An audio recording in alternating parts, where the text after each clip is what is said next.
Iya, saya ingat ini adalah janji kita pada episode sebelumnya. Saya hanya akan menjelaskan abduksi ini dalam konteks penalaran hukum. Sehingga contoh-contohnya juga akan langsung terkait dengan penalaran hukum. Kata abduksi ini diambil dari kata abduction dalam bahasa Inggris yang bermakna penculikan. Kita nanti akan lihat bahwa dalam teknik abduksi ini ada yang kita culik, yaitu suatu proposisi normatif dari tempat lain untuk kita terapkan pada bangunan inferensi yang sedang kita buat pada kasus berbeda.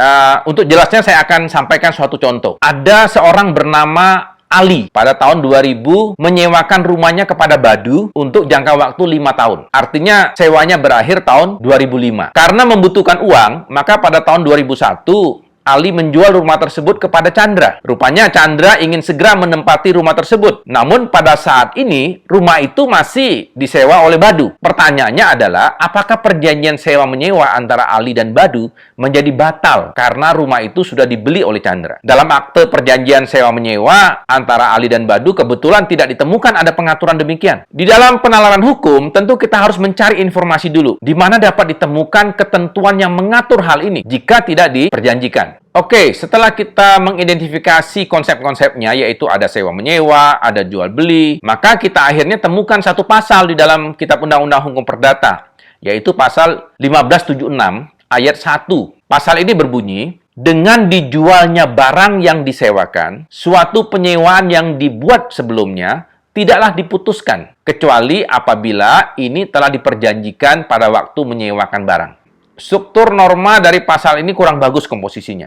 Hal ini dapat dimaklumi karena ketentuan tersebut diterjemahkan secara langsung dari bahasa Belanda.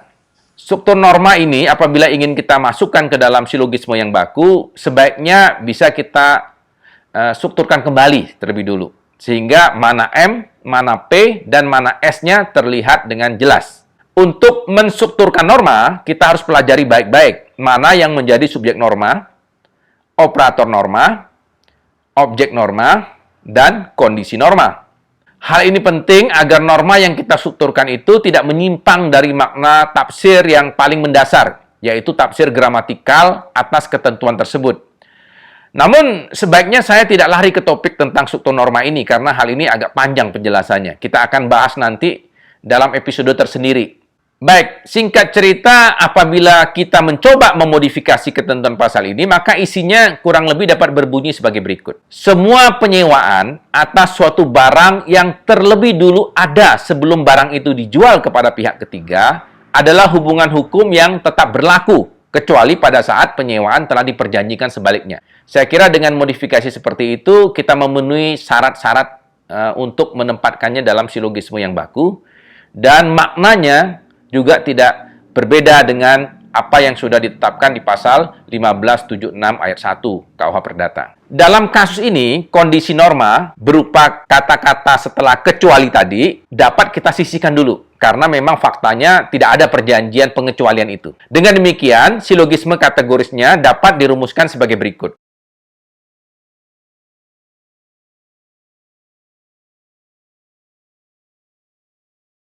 Sampai di sini, inferensinya berjalan mulus dengan menggunakan silogisme baku. Rupanya, pada tahun 2005, terjadi satu kasus lain lagi. Ada seseorang bernama Ani menyewakan rumahnya kepada Budi untuk masa sewa selama 5 tahun. Pada tahun 2006, Ani menghibahkan rumah tersebut kepada seseorang bernama Citra. Citra juga ingin segera menempati rumah yang masih disewakan oleh Budi ini. Pertanyaannya sama, apakah hubungan sewa-menyewa antara Ani dan Budi menjadi batal? Bagaimana ini? Di dalam perjanjian tidak ditemukan klausula untuk menyelesaikan perkara ini. Di dalam Kitab Undang-Undang Hukum Perdata juga tidak ditemukan, kecuali tadi, yaitu pasal 1576 ayat 1. Tapi ini kan bukan ketentuan yang mengatur tentang hibah. Pasal 1576 ini ketentuan yang mengatur tentang jual beli. Oleh karena ilmu hukum adalah ilmu praktis, maka tidak boleh tidak harus ada penyelesaian untuk setiap perkara hukum yang terjadi di dalam masyarakat. Bagaimana jika pasal 1576 ayat 1 ini kita culik untuk menyelesaikan perkara tentang hibah tadi? Jika ini kita lakukan, maka proses inferensi abduksi telah terjadi. Iya, saya tahu. Anda penasaran ya. Saya mengatakan pasal 1576 ayat 1 ini kita culik. Namun, kita jangan terburu-buru untuk menerapkannya pada kasus kedua. Sebab ketentuan itu harus dimodifikasi terlebih dulu. Kita culik, lalu kita ubah. Agar nanti bisa diterapkan untuk kasus kedua. Ya, pilihannya dilematis. Jika kita tidak mengubah norma pasal 1576 itu, maka berarti kita tidak menemukan dasar hukum lain. Terjadilah kevakuman hukum. Di dalam hukum tidak boleh terjadi kevakuman, karena hukum harus mampu menjawab setiap permasalahan yang terjadi di masyarakat. Bahkan untuk profesi hakim, ada penegasan bahwa hakim tidak boleh menolak mengadili suatu perkara dengan dalih bahwa perkara itu tidak ada pengaturannya. Hakim dan penyandang profesi hukum lain dituntut kreativitasnya untuk mengatasi ketidaklengkapan atau ketiadaan pengaturan tersebut. Orang menyebut tindakan mengisi ketidaklengkapan atau ketiadaan pengaturan ini sebagai penemuan hukum atau rechtsfinding. Tentu saja, penemuan hukum ini tidak boleh dilakukan secara sembarangan. Harus dilakukan oleh orang-orang yang punya otoritas untuk melakukannya.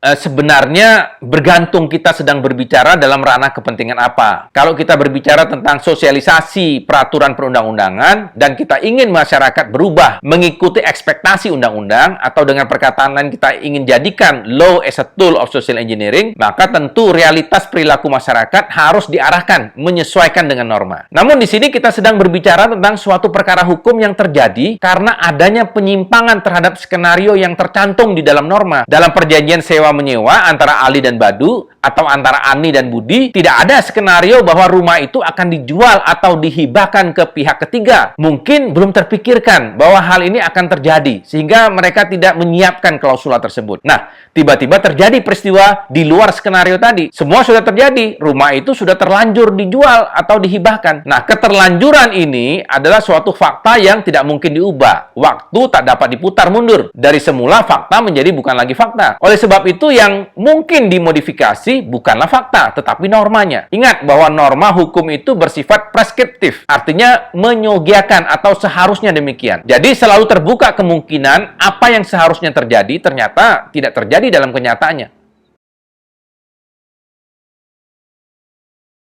Ya, penjelasan saya tadi terpotong ya. Jadi di dalam proses abduksi ini, perjalanan kita tidak dari suatu norma, tapi dari konklusi yang diambil dari kasus lain yang kebetulan menggunakan suatu norma yang kita culik tadi. Mari kita kembali ke contoh kita. Konklusi dari kasus pertama adalah perjanjian sewa-menyewa rumah antara Ali dan Badu pada tahun 2000, sebelum rumah itu dijual kepada Chandra pada tahun 2001, adalah hubungan hukum yang tetap berlaku. Pertanyaannya adalah, apakah konklusi seperti ini juga dapat digunakan untuk kasus kedua, sehingga bisa berbunyi perjanjian sewa-menyewa rumah antara Ani dan Budi pada tahun 2005 sebelum rumah itu dihibahkan kepada Citra pada tahun 2006 adalah hubungan hukum yang tetap berlaku. Kita jelas tidak mungkin bisa membuat kesimpulan seperti itu secara tiba-tiba. Kalau itu kita lakukan, maka terjadi lompatan kesimpulan atau jumping to conclusion. Maka di sini ada satu proses penting untuk memperbandingkan dengan saksama antara dua konsep kunci, yaitu jual beli dan hibah. Apakah kedua konsep ini memiliki persamaan? Untuk itu kita dituntut membuat definisi atas kedua konsep itu. Katakan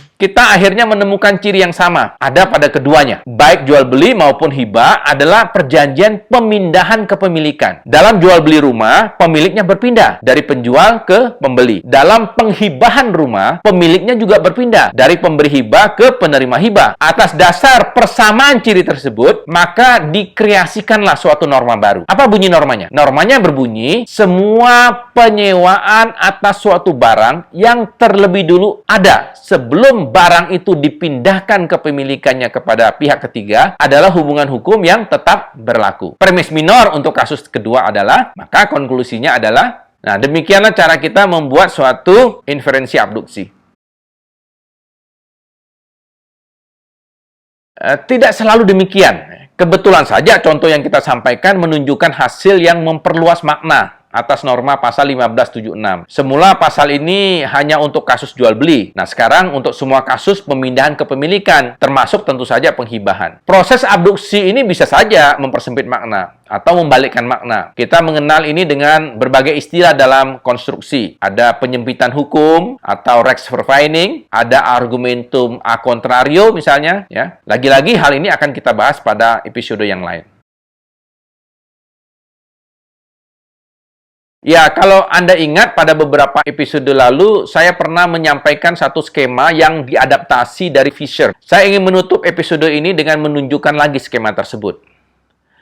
Di dalam teknik penyimpulan abduksi, kita memulai langkah kita dengan mencari konklusi dari kasus lain. Lalu kita bandingkan dengan kasus yang tengah kita hadapi. Untuk kita carikan apa ciri atau karakter yang menyamakan, atau bisa juga yang membedakan antara satu kasus dengan kasus yang lain. Persamaan atau perbedaan itu haruslah merupakan konsep yang signifikan. Atas dasar itulah dibuat suatu aturan normatif baru sebagai sebuah penemuan hukum. Ketentuan yang baru inilah yang kemudian secara silogistis diterapkan untuk kasus yang sedang dihadapi. Dalam penalaran hukum, teknik penyimpulan ini salah satu keterampilan yang harus dilatih. Karena tentu lebih kompleks daripada inferensi induksi dan deduksi. Abduksi yang berwujud analogi misalnya, bahkan masih menghadapi resistensi untuk diterapkan dalam ranah hukum tertentu.